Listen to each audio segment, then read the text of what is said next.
Guys, अब अपन करते हैं part B.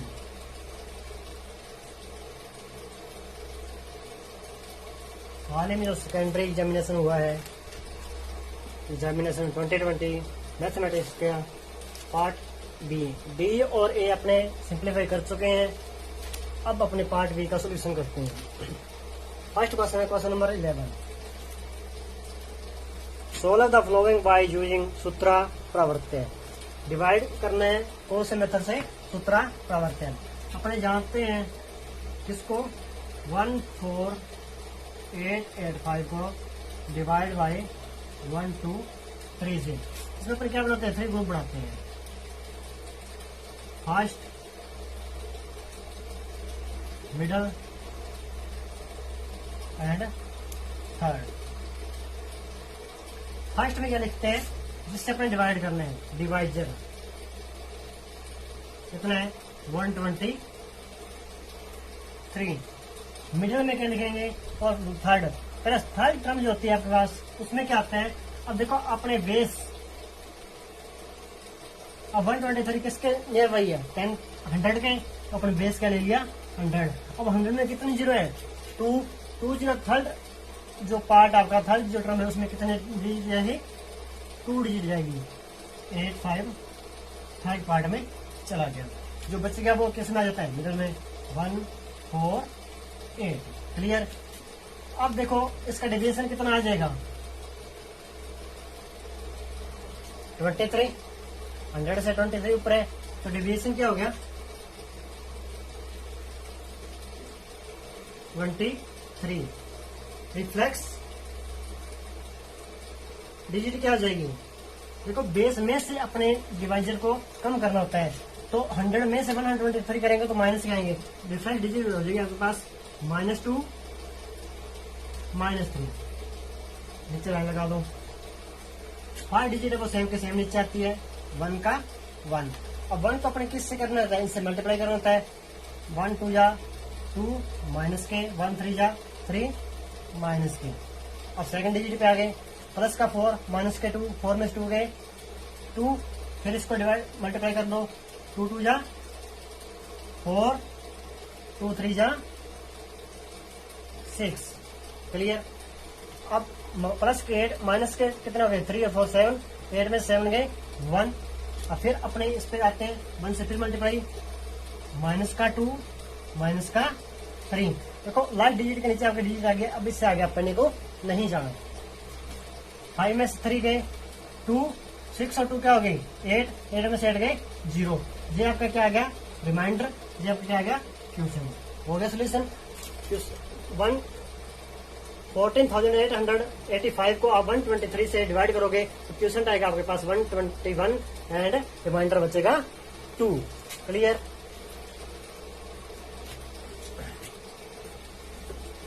Next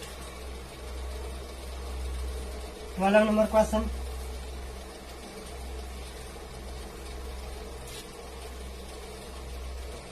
state whether the decimal expansion of A rotational number 7.80। Function आपके पास है 7.80 इज टर्मिनेटिंग और नॉन टर्मिनेटिंग। अब बताना है ये टर्मिनेटिंग है या नॉन टर्मिनेटिंग है। Without performing the long division method. Without long division method से आपको इसको क्या करना है? सिंप्लीफाई। अपने क्या करते हैं? विदाउट अपने सिंप्लीफाई करना है। अपने इसके क्या कर ले? जो इसके क्या हो डिनोमिनेटर है कौन सा? 80 का अपने फैक्टर कर लेते हैं। 7 को क्या आ जाएगी? 2 2 2 4 4 2 8 8 2 16 16 5 18। मीन्स क्या बन गया आपके पास? 7.2 की पावर कितनी होगी? 1 2 3 4 इंटू 5 की पावर 1। अब आपके पास क्या रहे? 2 की पावर और 5 की पावर में डिनोमिनेटर इज फॉर्म कौन सी फॉर्म में आ रहा है? 2 की m इंटू 5 की n। आपको पता है अगर आपका डिनोमिनेटर 2 की m और 5 की n के अंदर टर्म में आता है तो वो आपका क्या होता है? जो फ्रैक्शन आपको गिवन है वो कौन सी होती है? टर्मिनेट होती है। अगर 2 की m और 5 की n में आगे पास ये टर्म नहीं आती डिनोमिनेटर की तो वो क्या होता है? Non terminate. तो अब देखो 2 की पावर में आ रहा है और 5 की पावर में आ रहा है। m की पावर m की जगह क्या आ गया 4, n की जगह क्या आ गया 1। तो दिस इज कौन सा जाएगा टर्मिनेट। एक्सप्रेशन आपकी कौन सी जाएगी terminate. Clear. Next 13 angle subtend at the centre of the sector of a circle with radius 14 centimeter is 19. Find the length of arc of the minor sector of the circle. We know that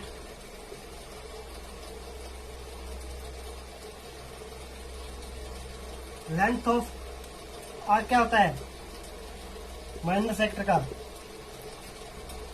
pi are theta upon 180। और are की value कितनी given है इसमें, radius कितनी है 14, theta की value क्या है 19। पुट कर दो, पाई की वैल्यू 22 अपॉन 7, आर की वैल्यू 14, थीटा की वैल्यू 90 अपॉन 180। 90 1 जा 90, 19 2 जा 2 1 जा 2, 7 7 1 जा 7, 7 1 जा 7। सिंपलीफाई करने के बाद क्या बचेगा 22। तो आपके पास length of arc minor sector का क्या आ गया 22 सेंटीमीटर। क्लियर। क्वेश्चन नंबर 13 हो गया आपके पास।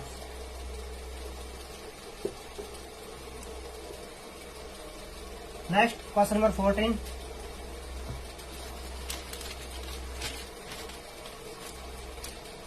Find the total surface area of the cone whose diameter is 14 metre and slant height is 25 metre. ये कोन बन गया आपके पास। इसका डायमीटर कितना है 14 मीटर। स्लैंट हाइट कौन सी होगी ये वाली कितनी 25 मीटर। तो अब इसमें क्या निकालना है total surface area. Total surface area of cone का फॉर्मूला क्या होता है pi r l plus r, pi r into l plus r. L की वैल्यू आपके पास गिवन है, आर की वैल्यू आप फाइंड कर लो। डी गिवन है 14, आर कितना आ जाएगा 14.27। आर की वैल्यू 7 आ गई, एल की वैल्यू 25 गिवन है। पुट कर दो, पाई की value 22.7 into r 7 into l plus r. L क्या है 25 प्लस आर क्या आ गया 7। 7 से 7 कैंसल, 22 इंटू 25 और 7 32। मल्टीप्लाई कर लो,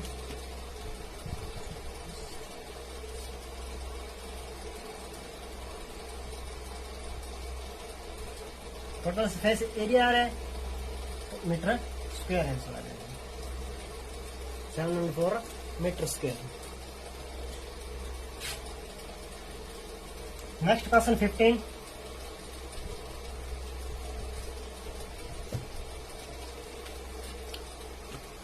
A CCTV camera has installed on the top of a straight pole of 8 metre height. Pole की हाइट क्या है जाके मान लो पोल हो गया, इसकी हाइट है 8 मीटर और जहाँ पे क्या लगा हुआ इसके पास CCTV camera. Such that forward traffic can be seen from the line of straight side of 10 metre. वो क्या है अब पोल लगा हुआ है, वो उसके चारों तरफ क्या देख रहे हैं कैमरा नजर वो घूम रहा है तो इसके चारों तरफ घूम रहा है। मतलब ये क्या है इसमें सर्किल पार्ट में इसको वो सीन कर रहा है। Find the area of the circular path forward shaded around the pole. वो शेडेड अराउंड के पास जो आपका पोल बन रहा है उसका क्या करना आपने एरिया फाइंड करना है। 8 मीटर गिवन है आपको। यहां से वो कितनी दूरी तक देख सकता है 10 मीटर। ये क्या बन गया राइट ट्राइंगल बन गया। मान लो ए भी आपके पास पोल हो गए और वो ए सी आपको जो उसके देखने की जो डिस्टेंस है वो कितने 10 मीटर है। आपके पास क्या आ गई ए सी 10 मीटर।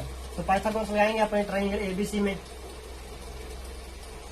अपने पास होता है AC square equal AB square plus BC square 10 का स्क्वायर प्लस AB इक्वल 8 का square plus BC square. 100 equal क्या आ गया 64 प्लस BC², तो BC² इक्वल क्या आ गया 100 माइनस 64 36। अब इसकी रेडियस क्या आ गया आपके पास, क्योंकि जो सर्कुलर पथ बन रहे हैं, सर्कुलर में जो सर्कल बन रहा है तो सर्कल की रेडियस BC क्या आपके पास रेडियस है, ये कितनी आ गई 36, मीन्स R² आपके पास आ गया 36। एरिया ऑफ, अब एरिया किसका निकालना है, कौन सा पथ जो आपको बन रहा है वो कौन सा बन रहा है सर्किल, तो एरिया ऑफ सर्कुलर पाथ क्या होता है, सर्कल का एरिया क्या होता है पाई R², पाई की वैल्यू क्या होती है 3.14, R की स्क्वायर की वैल्यू आपके पास गिवन है 36। 3.14 को 36 से मल्टीप्लाई करोगे तो आपका आंसर आ जाएगा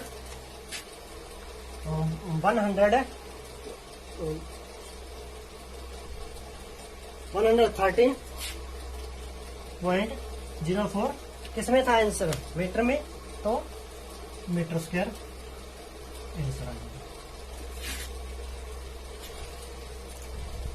क्लियर। इसी के साथ आपका बी पार्ट हो गया कंप्लीट। 5 क्वेश्चन आते हैं 2 मार्क्स के, तो 5 के 5 क्वेश्चन अपने सिंपलीफाई कर लिए। नेक्स्ट अपने करते हैं पार्ट सी। कुछ इसके क्वेश्चन इस वीडियो में करते हैं, कुछ अपने नेक्स्ट वीडियो में कर लेंगे क्योंकि वीडियो बहुत लंबी हो जाती है। See question number 16, find the zeroes of the quadrilateral of polygon. Polygon कौन सा दे दिया आपके पास x² माइनस 2x माइनस 15। आपने क्या करना है इसके जीरोज फाइंड करने हैं। fx इक्वल गिवन है आपके पास x² minus 2x minus 15 and verify the relationship between zeros and the coefficient of the polygon. फिर आपने क्या करना है इसको वेरीफाई भी करना है। कोई बात नहीं, पहले अपने इसको क्या करते हैं जीरो फाइंड करते हैं। जीरो फाइंड करने के लिए क्या करते हैं अपने fx इक्वल 0, fx क्या है x² minus 2x minus 15 equal 0। अब अपने स्टैंडर्ड इक्वेशन क्या होती है ax² plus bx plus c equal 0। अब अपने इसका b के 2 पार्ट करते हैं कि अपने एड या सब्ट्रैक्ट करें तो b बन जाना चाहिए और इन दोनों का मल्टीप्लाई करें तो a और c के मल्टीप्लाई के इक्वल आना चाहिए। अब a और c का मल्टीप्लाई क्या आ रहा है -15 और b आपके पास क्या है -2 और -2 के अपने 2 पार्ट करने हैं, ठीक 15 बन जाए। अपने पता है 5 3 क्या होते हैं 15, 5 में 3 क्या आते हैं 2। इसके 2 पार्ट हो गए आपके पास x² minus 5x plus 3x minus 15 equal 0। देखो -5 में से प्लस के 3 गए तो माइनस का 2 बच गया, x² माइनस 15 गए -15। सेम इक्वेशन बन रही है। चलिए अब इन दोनों में कॉमन क्या आ रहा है x, तो यहाँ से क्या बच गया x माइनस 5 प्लस इन दोनों में से कॉमन क्या आ गया 3x माइनस 5 इक्वल 0। अब दोनों फैक्टरों में से कॉमन कौन सा आ गया x माइनस 5 कॉमन आ गया, जहाँ से क्या बच गया x, इस फैक्टर में से क्या बच गया 3 इक्वल 0। तो आपके पास x माइनस 5 और x प्लस 3 इक्वल 0। तो जीरो क्या आ गया इसके x माइनस 5 इक्वल 0 और x प्लस 3 इक्वल 0। इसको सिंप्लीफाई करेंगे तो x इक्वल क्या आ गया 5, इसको सिंप्लीफाई करेंगे तो x इक्वल क्या आ गया -3। तो आपके पास जीरोज क्या आ गई 5 और -3। अब अपने क्या करना है इसका वेरीफाई करना है।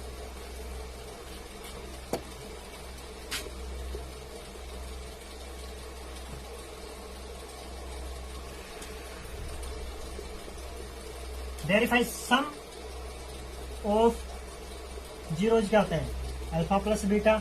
अल्फा की वैल्यू क्या होती है, सम ऑफ जीरोज का फॉर्मूला क्या होता है। अब ये आपके पास अल्फा आ गया, मान लो ये आपके पास बीटा आ गया, तो इसमें से करें अपने स्टैंडर्ड इक्वेशन में इसका होता है -b/a और माइनस बी की वैल्यू क्या है 2, माइनस का 2 अपॉन ए की वैल्यू क्या है 1, माइनस माइनस क्या आ गया +2 अपॉन 1 2। सम ऑफ जीरोज क्या आ गया 2 और अपने आंसर से निकाले अल्फा प्लस बीटा क्या था, अल्फा कितना है 5 प्लस बीटा क्या है -3, 5 -3 क्या आ रहे हैं 2, दोनों सेम आ रहे हैं, वेरीफाई हो रहा है। अब अपने क्या निकाले product of zeros means alpha into beta. Alpha into beta क्या होता है c/a, सी की वैल्यू क्या है -15 अपॉन ए की वैल्यू क्या है 1 -15। इससे निकाले अपने अल्फा की वैल्यू क्या है 5, बीटा की वैल्यू -3, 5 3 जा -15, इधर भी क्या आ रहा है -15। इस आपका आंसर क्या हो रहा है वेरीफाई हो रहा है। क्लियर।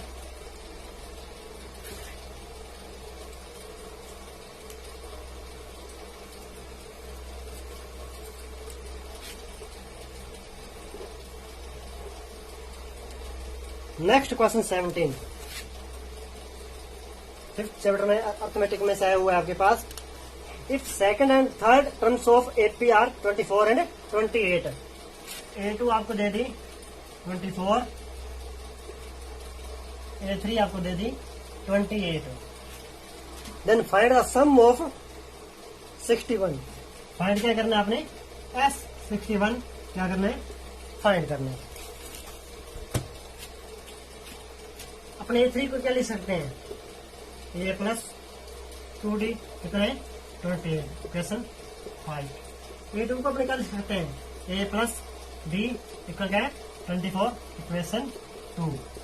नाउ सबट्रैक्ट इक्वेशन 2 को से 1 को अपने सबट्रैक्ट करते हैं। सबट्रैक्ट करना यहीं पे कर लेते हैं।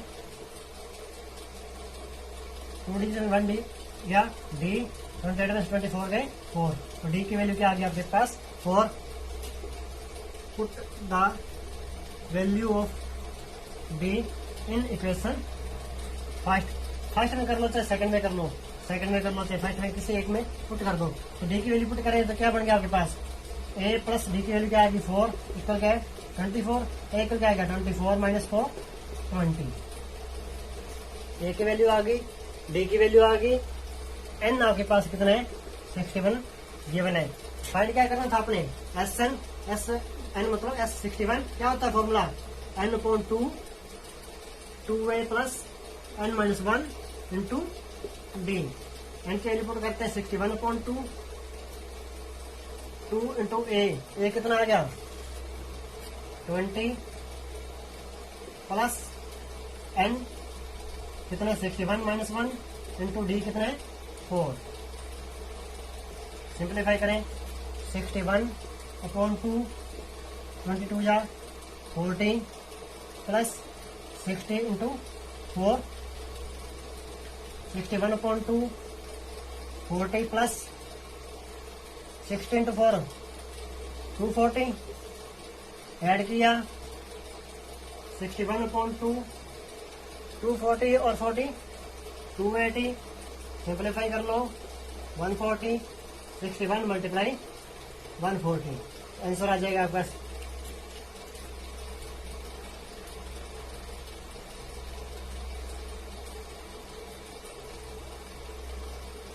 8540। क्लियर। आपने S61 निकालना था 8540।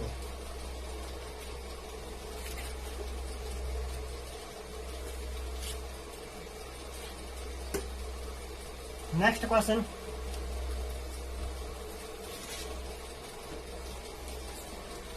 18।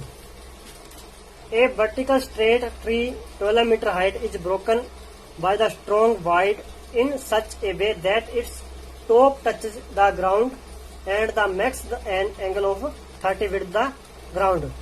Find what is the height from the ground did the tree break. एक आपके पास ट्री है, मान लो ये ट्री है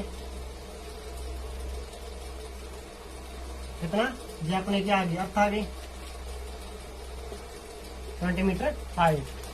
अब ये ब्रोक करता है, मान लो यहां से ये क्या कर दिया ब्रोक टूट गया, और टूटने के बाद इसका जो ऊपर वाला पार्ट है वो किसको आके टच करेगा जमीन को टच करेगा।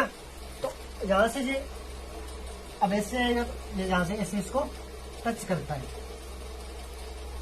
और मैक्स एंगल द ग्राउंड को टच करने के बाद एंगल कितना बना रहे हैं 30 डिग्री। मान लो आपके पास ट्री की लेंथ क्या है, आपने ए भी ले ली, ए भी कितना आ गया आपके पास 12 मीटर, क्या आ गया हाइट ऑफ ट्री। अब let the point see that is tree broken, जो ब्रोकन जहां से ट्री ब्रोकन हो रहा है उसको अपने पॉइंट का लेट कर लिया सी। तो अब आपके पास ए सी क्या हो गया, आपने लेट कर लिया, मान लो एच, और एंगल आपके पास कितना है सी, और जहां पे जो ग्राउंड को टच कर रहा है वो पॉइंट कौन सा हो गया आपके पास डी। तो अब आपके पास ट्राइंगल कौन सा बन गया, triangle A C D, right triangle बन रहा है। अब राइट ट्राइंगल पे ये 30 है, अब जे कितना बच गया, टोटल कितना था 12, ए से आपने क्या लेट कर लिया एच। अब जो ऊपर वाला पार्ट जो ब्रोकन हुआ है वो या किसको ग्राउंड को टच कर रहा है, तो इतना पार्ट जो सी बी है वो किसके इक्वल है सी डी की, क्योंकि जो पार्ट ब्रोकन हुआ है ऊपर सा वही आगे ग्राउंड को टच कर रहा है, जितना सी बी पार्ट ब्रोकन हुआ था वही सी डी पार्ट टच हो रहा है, तो सी बी इक्वल क्या आ गया सी डी।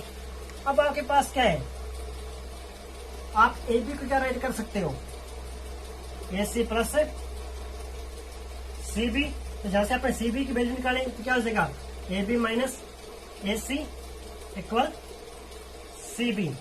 तो ए बी कितना है अपने पास 12, ए सी आपने क्या लेट कर लिया एच, तो सी बी की वैल्यू क्या आ गई 12 माइनस एच, तो ये हो गया आपके पास 12 माइनस एच। अब इसमें पाइथन लगाएंगे साइन, कौन सा बन जाएगा, परपेंडिकुलर और हाइपोटेन्यूस किस में होती है साइन में, एंगल कितना है 30, तो साइन 30 इक्वल क्या हो गया, परपेंडिकुलर क्या हो गया ए सी अपॉन हाइपोटेन्यूस क्या होगी सी डी। ए सी की वैल्यू क्या है एच, हाइपोटेन्यूस क्या आ गया 12 माइनस एच, और साइन 30 की वैल्यू क्या होती है 1/2 इक्वल क्या आ गया H upon 12 minus H.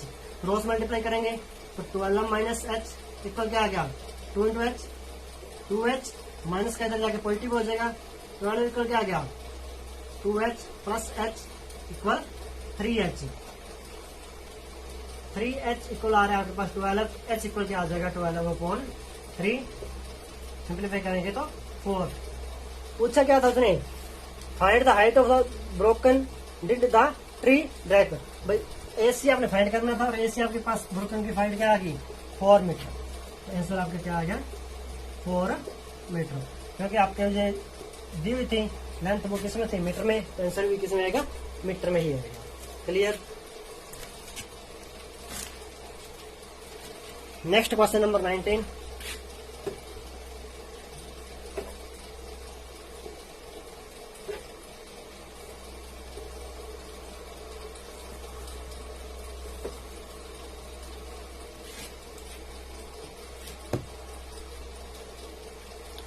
ABC and question number 19 आपके पास, triangle ABC and triangle ADC are the same base of BC, if AD and BC are intersect each other at O then prove that area of triangle ABC upon area of triangle ADC का ratio होना चाहिए AO upon DO।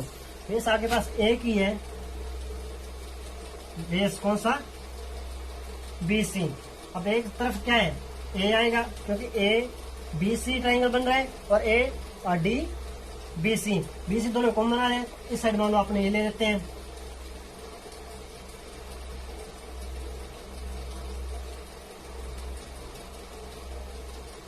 ये point हो गया A आपके पास, ये point हो गया D, कॉमन पे ट्राइंगल दो बन गए ABC और BDC। अब क्या बोल रहा है, if AD and BC are intersect each other at point O, AD और BC था ही, AD को और ज्वाइंट करें, ये इंटरसेक्ट करें पॉइंट है O पे। क्लियर। गिवन क्या है, 2 ट्राइंगल कौन से ABC and triangle BDC are at the same base of BC and क्या है AD and BC are intersect O। अब अपने करते हैं कंस्ट्रक्शन, क्या करें, अपने A से BC पे एक परपेंडिकुलर डाल दें और D से भी BC पे अपने क्या डाल दें परपेंडिकुलर डाल दें। मान लो ये पॉइंट आपका है E, ये पॉइंट है F। कंस्ट्रक्शन आपने क्या किया है, AE perpendicular BC and DF perpendicular BC।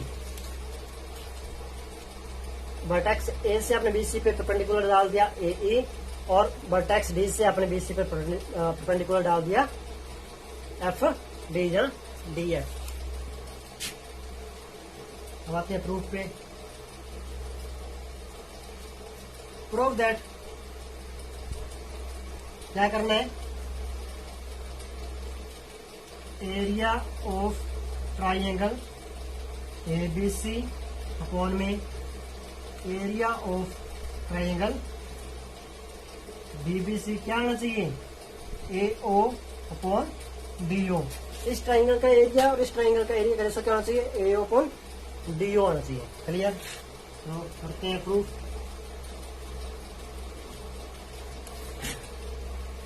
अब अपने को पता है AE या परपेंडिकुलर डाला है तो एंगल AEC क्या हो जाएगा 90 डिग्री। इस तरह एंगल DFB क्या हो जाएगा 90 डिग्री। क्लियर। क्योंकि AE perpendicular BC and DF perpendicular BC, तो एंगल क्या हो जाएगा, angle AEO equal angle DFO कितने आएंगे, दोनों क्या है 90 डिग्री के हैं। क्लियर। अब जो 90 का हो गया, अब अपने टू ट्राइंगल लेके चलते हैं। कौन कौन से, नो बीटेक triangle AEO and triangle DFO, AEO and DFO में एक तो आपके पास क्या आ गया, angle AEO equal angle DFO, reason each 90 degree. Angle AOE second, angle AOE equal angle DOF। इसका रीजन क्या है, AOE किसके इक्वल है, DOF। क्यों, ये दोनों क्या हो गए, अल्टरनेट एंगल। क्लियर। अब इन दो ट्राइंगलों में क्या आ गया, टू एंगल सेम आ रहे हैं, तो बाय AA सिमिलरिटी रूल से क्या हो गया, ट्राइंगल कौन सा, AOE सिमिलर ट्राइंगल DFO, ये दोनों ट्राइंगल क्या हो गए, AA सिमिलरिटी हो गई, तो दोनों ट्राइंगल क्या हो गए, सिमिलर। सिमिलर है तो इनके साइड का रिजल्ट क्या आता है, सिमिलर आता है, कॉमन सी बात है। तो इसकी साइड की कौन सी होगी, AE परपेंडिकुलर, तो इसकी परपेंडिकुलर साइड कौन सी होगी, DF इक्वल, इसकी साइड कौन सी ले लें, AO अपॉन में इसके साइड लें DF। क्लियर। इक्वेशन मानो फर्स्ट। मैं थोड़ा सा इसको रफ कर रहा हूं ऊपर से, क्योंकि क्वेश्चन थोड़ा लेंथली है।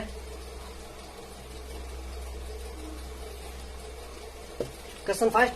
अब आपने निकालें एरिया ऑफ ट्राइंगल ABC का फॉर्मूला क्या रहता है, half into base into height. Half base क्या आ गया BC इंटू हाइट क्या आ रही है इसकी AE। Equation second. And area of triangle कौन सा BDC, फॉर्मूला क्या होता है, हाफ इंटू बेस क्या आ गया BC एंड हाइट क्या आ गई DF। ये हमारा सेकेंड है, ये थर्ड। डिवाइड सेकेंड बाई थर्ड, क्या बन जाएगा आपके पास,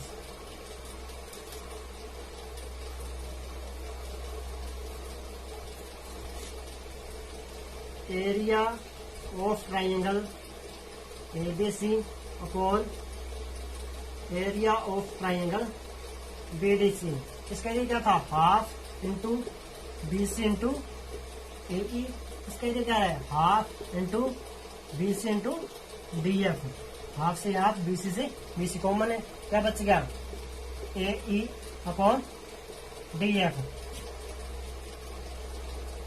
फ्रॉम इक्वेशन 1 क्या आ गया, A E upon D F किसका इक्वल है, ए ओ अपॉन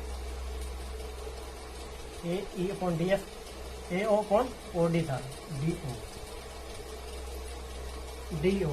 मुझे यहाँ पे प्रूफ करना था area of triangle A B C upon area of triangle D B C equal क्या आना चाहिए, ए अपॉन डी ओ। आपने क्या रहा area of triangle A B C upon area of triangle B D C, A upon D O. जी आपने क्या करना था, प्रूफ करना था। नेक्स्ट क्वेश्चन 6 क्वेश्चन बच्चे हैं जो अपने नेक्स्ट वीडियो में कंप्लीट कर लेंगे।